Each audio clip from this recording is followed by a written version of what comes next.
তৃণমূলের কোন্দলের জেরে বোর্ড ভেঙেছে পুরুলিয়ার রঘুনাথপুর পুরসভায়। প্রশাসক হিসেবে দায়িত্ব দেওয়া হয়েছে মহকুমা শাসককে। আর এবার পুরসভার বোর্ড ভাঙা নিয়ে বিতর্কে জল গড়ালো আদালত পর্যন্ত। পুরো বোর্ড ভেঙে দেওয়ার বিরোধিতায় কলকাতা হাইকোর্টে মামলা করলেন রঘুনাথপুরের 7 নম্বর ওয়ার্ডের BJP councillor Dinesh Shukla. Board ভাঙা নিয়ে আপত্তি জানিয়েছেন আরও কয়েকজন কাউন্সিলর।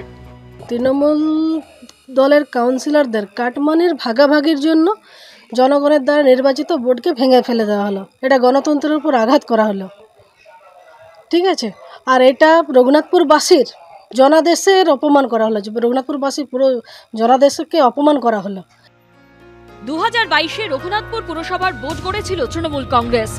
3 বছর পর সেই তৃণমূলেরই একাংশের বিরোধিতার জেরে ভেঙে গেছে তৃণমূল পরিচালিত পুরসভা। পুর ও নগরোন্নয়ন দপ্তরের হস্তক্ষেপে পুরো বোর্ড ভেঙে রঘুনাথপুর পুরসভায় বসানো হয়েছে প্রশাসক। রঘুনাথপুর পুরসভায় 13টি আসনের মধ্যে 2022-এর পুরো ভোটে 10টিতে জেতে তৃণমূল কংগ্রেস, 2টি আসন যায় কংগ্রেসের দখলে, আর 1টি পায় বিজেপি।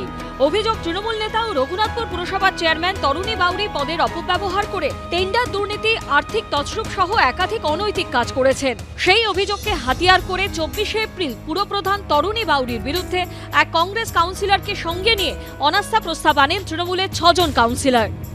দীর্ঘদিন ধরে আমরা প্রায় 1.5 বছর ধরে প্রাক্তন যে জেলা সভাপতিকে জানিয়েছিলাম, তিনি আজ পর্যন্ত কোনো আলোচনা তো আমাদের সঙ্গে বসেননি। আমরা প্রথমে দলকেই 7 জন কাউন্সিলর জানিয়েছিলাম লিখিত আকারে, কিন্তু আমাদের সঙ্গে কোনো আলোচনা না করার জন্য এবং আমরা মানুষকে পরিষেবা দিতে আমরা পাচ্ছিলাম না।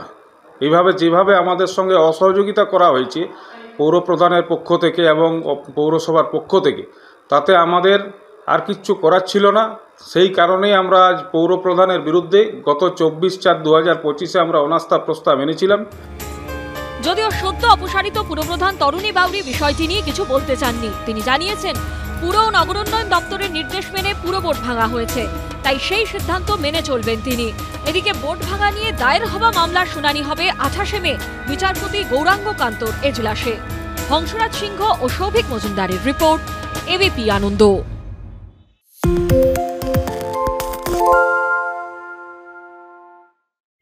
সত্য অন্তহীন, সত্যের খোঁজও তাই, সত্য সন্ধানে তাই আমরা অক্লান্ত, অকুতভয়। এবিপি আনন্দ নতুন ভাবনার প্রতীক, যা মনে মুক্ত, তথ্যে যুক্ত এবং যাবতীয় সীমানার বাঁধন থেকে মুক্ত। সীমা না শব্দটির মধ্যে লুকিয়ে আছে মানা শব্দটি, যেন চোখ রাঙানি এক অদৃশ্য ব্যানাজার, যা আটকে রাখে আমাদের এক ছোট্ট গণ্ডির মধ্যে। একমাত্র সঠিক খবরই গড়ে তুলবে এক মুক্ত সমাজ। সেই জগৎ গড়ার লক্ষ্যে কোনো সীমানার ঠুকুটি আমরা মানব না। এবিপি আনন্দ এগিয়ে থাকে, এগিয়ে রাখে।